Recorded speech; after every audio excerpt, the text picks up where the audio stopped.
Jean-Pierre, écoute, tu me prends... je me suis... prendre au dépourvu, c'est pas Ben non, mais tu m'as habillé, hein? Tu m'as habillé, et je me suis habillé comme toi, tu étais habillé dans le temps, là. Moi, j'ai mis mon truc noir, hein? Puis toi, tu as ta chemise à la Dean Martin, Je vais non? vous dire une chose. Hein? Avant cet après-midi, j'avais mon chandail, puis j'ai dit, je vais y aller. Puis j'ai dit après ça, non, ça sera pas respectueux pour les journalistes. C'est vrai. Oh, mais vous n'avez pas de respect à Tu m'offrir. me dis vous, en plus, parce que ça fait 6 mois que tu es en Europe, tu comprends, Oui, là? c'est pas ça, c'est parce que je vous reconnais plus. Vous avez des cheveux, ma voiture. Jean-Pierre, je vais te poser une question très crue et qui m'intéresse, moi, beaucoup. Il a été question de 25 000 à l'Expo. Oui, On a vu les critiques à Paris. oui. C'est la chose dont tu nous parlais à nous, qui te connaissons bien depuis des années, en disant, c'est ce que je veux. Ouais. C'est fait. Enfin, ça semble être fait. Ça sent bien. Bon, alors, il y a un dilemme, évidemment, horrible en ce moment pour Jean-Pierre Ferland. Doit-il choisir cette carrière française qu'il préparait depuis des années, cette carrière européenne, cette carrière internationale, ou tout à coup le contrat qui l'attend de 25 000 Alors, qu'est-ce que Jean-Pierre Ferland va faire? D'abord, il va refuser le 25 000 de l'Expo. Pas pour les mêmes questions. Pas pour les mêmes raisons que vous pensez. Je refuse l'Expo pour la bonne raison qu'ils ont offert à Félix Leclerc 2500 pièces pour une semaine et qu'ils offrent à des Américains et à des Français 5 et 10 000 dollars par jour. Et des Américains finis, là je regrette, mais là c'est la seule chose que j'ai sur le cœur, des Américains finis, puis des Français populaires, mais 10 000 dollars par jour. Et à nous, les Canadiens, qui allons payer l'Expo pendant 10 ans après, ils nous offrent des petits cachets comme ça. Je veux dire, c'est pas des petits cachets, s'il n'y avait pas d'Expo, ce serait formidable. Mais c'est pas des petits cachets, Jean-Pierre. Mais en comparaison... Il en comparaison... 25 000 25 000 dollars, mais pour plusieurs semaines, ça. Ouais. Mais c'est pas moi, j'en fais pas une question d'argent, j'en fais une question de principe.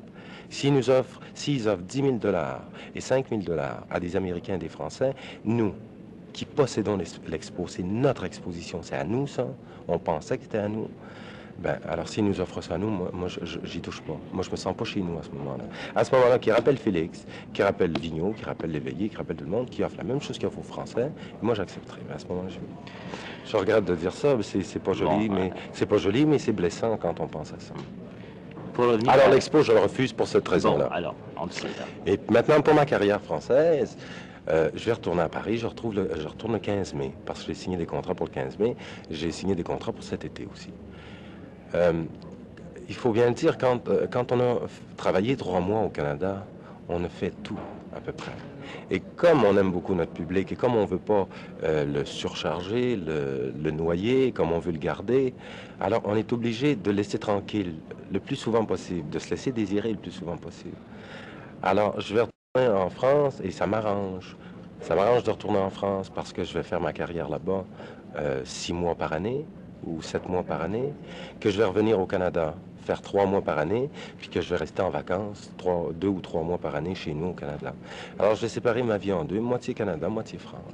Je dis ça comme ça. Demain, je peux changer d'idée. Mais pour le moment, je pense que c'est la chose la plus logique à faire. C'est parti pour moi. J'ai pas bavé, j'ai pas eu beaucoup de difficultés. Il y a eu des gars comme La Traverse, puis Briand, qui m'ont donné un gros coup de main. Vraiment beaucoup plus que je m'y attendais.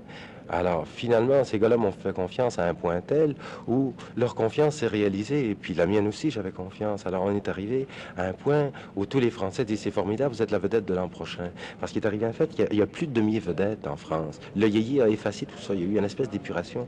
Et puis, moi, je suis à peu près la première demi-vedette française depuis l'avènement du yéyé. Jean-Pierre, je suis obligé de couper. Je te dis une chose, une chose en France, c'est de parler comme un Français. Puis mon réalisateur me dit, tu poses trop de questions. Tu comprends? Là, j'en ai posé 2, puis le temps est fini. À la prochaine. Au revoir.